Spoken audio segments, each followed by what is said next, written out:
Unfortunately, probably about 10 to 20%. Yeah. That's still huge. But I know that because I've gotten the calls and read the emails and talked to folks all over the country. In every even small town, they had tea parties. And the real core people there are the patriots. And so what's happening is they're trying to co-opt us, but it's actually backfiring because we're now actually getting their people to wake up. In fact, look at this. Governor Rick Perry 2 days ago said the feds are tyrants. That's a quote. Their tyranny's coming down on us.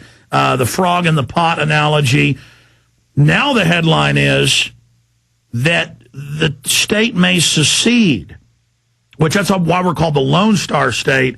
We're the only state that kept its rights through treaty to any time it wanted to leave the Union.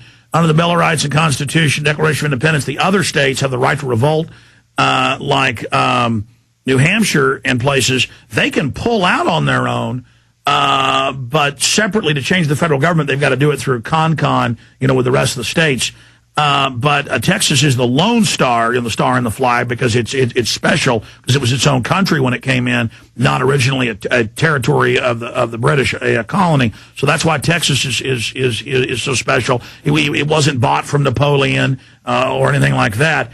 It was freebooted from the corrupt empire of Spain and then Mexico. Yes, I said pirated, folks. Governor says Texans may want to secede from Union, but probably won't. So, see, he's running the rail of this, and he goes on to say Governor Perry's fired up about anti-tax Tea Party with his stance against the federal government and for states' rights. But in truth, he's this globalist New World Order, selling out all the roads, going to Bilderberg, breaking the law. He's all hat and no cattle, as they say. He's a mile wide and an inch deep. It's always fake with this guy. But again, why are they having to do this? They're having to do this because we're having a major effect. We are becoming the mainstream. Any other thoughts, Rob, my producer, on this? Oh, I've got a ton of thoughts. One of which is it's interesting the way the stage was set up. The stage was not set up to where the people in the crowd could see Glenn Beck very well, or who was the guitar player there? Ted Nugent. Ted Nugent was there. Yeah. You couldn't really see him very well unless you were right up against the gate. They didn't have a high stage. I thought that was kind of odd, being a Fox News event. They were trying to make this, big and accessible to people. Mm-hmm. And another thing was the people watching the television screens as they were doing the live Fox broadcast. Anyway, the people were really into the Fox News broadcast. So when people would start talking when nothing was going on, they were like, we're trying to listen to the TV. We're trying to listen. And when a couple of the guys brought megaphones, we went deep into the crowd. Yeah. And they started saying stuff when Ted was saying Fedzilla. He said that several times, like he was against the Fed. We had guys going, in the Fed. And then people behind us would start erupting USA, USA, like we were kind of saying something bad. At the time. And I thought that was that's because really they've odd. got brainwashed mainline Republicans. I mean, we were right. No. The organizers said, you don't talk about ending the Fed. You don't talk about impeaching Obama. Yeah. Listen, you come to the meeting. We cut your testicles off. So I guess it is a teabagging meeting in a way. I was saying earlier this week, that Glenn Beck will castrate you. And so that's it. Yeah, exactly. You say in the Fed. Oh, no, don't let Ted Nugent do that. USA, USA, we love being owned by offshore banks. We love European Rothschilds. No, we love banks. Rip us off. Screw us over. Take our guns. Yeah, but let's not forget, give me a carbon tax, because I can't wait to pay for it. I want a carbon tax. I want a carbon tax. Yeah, no, that's pretty dead on. And Glenn Beck was following Mike reports a year and a half ago when he said these are McVeigh types. We need to arrest these Ron Paul people and taser them, and they're in league with terrorists and they're dangerous. And the army needs to be used against them. And now he's dun in a little cape like the bad guy, and he likes frilly stuff. He's like the bad guy in The Incredibles. and literally, he's got his little homemade jetpack. Literally, he's like, whoa, Major, man. I mean, he is literally oozes fakeness. He's proven he's a shill. Oh, my God. Yeah. So I'm surprised he didn't land in a jetpack. Oh, man. Mr. Fabulous. When people saw him, it was just, he walked through very quickly, and he really didn't even say, like, hi or shake anybody's hand. That's, not evidence of somebody who's loved by the people, Well, no, he said on air he may not even go or speak or be on because he was so scared because there were going to be some people there.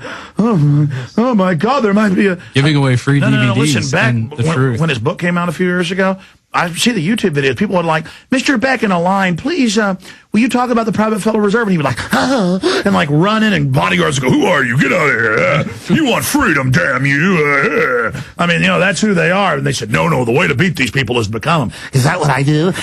I like that idea. And, I mean, I'm sorry, but Beck really is despicable, man. No, he's revolting. And I don't like us, all the patriots out there building this movement, and then having him go, nice system you've built, thank you.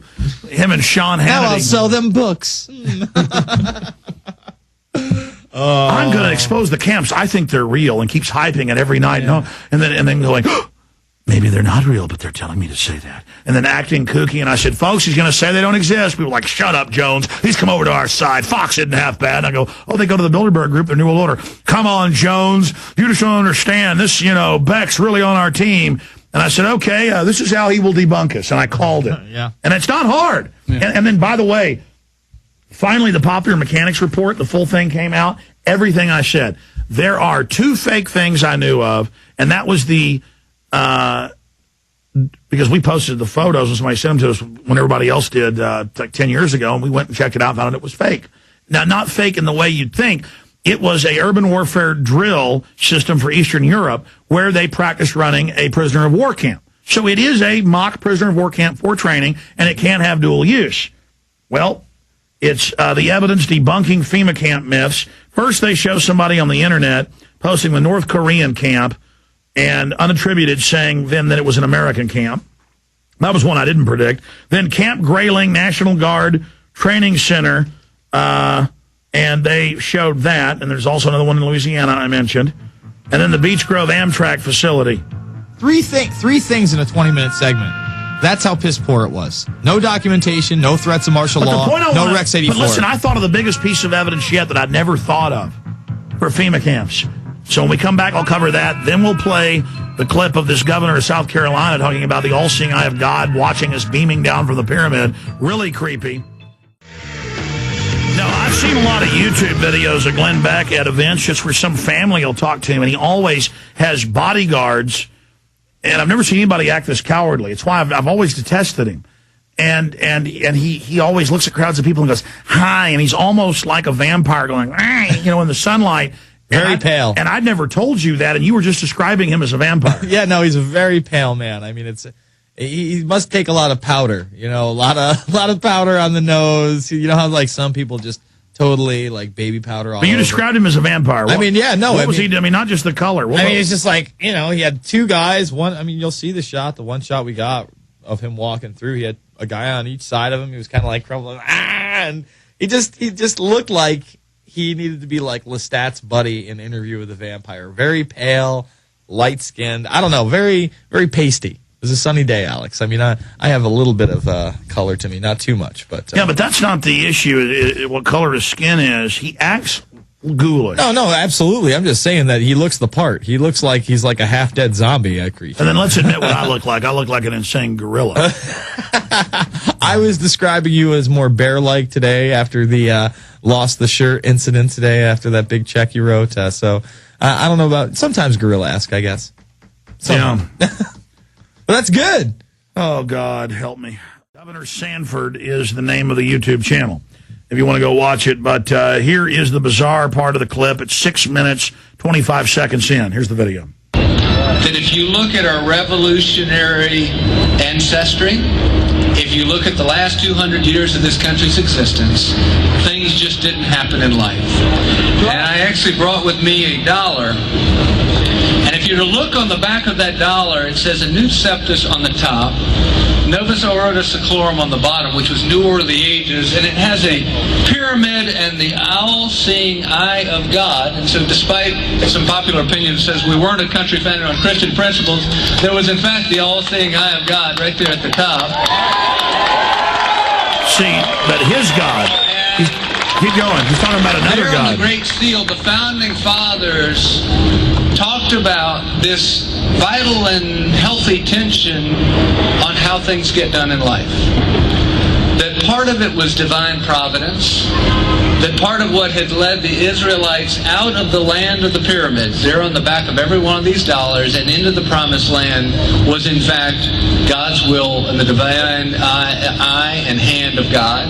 but that the other part was the divine, this notion of reason and of hard work, which was why they had the Nunc Septus at the top, which was that God approves our undertakings.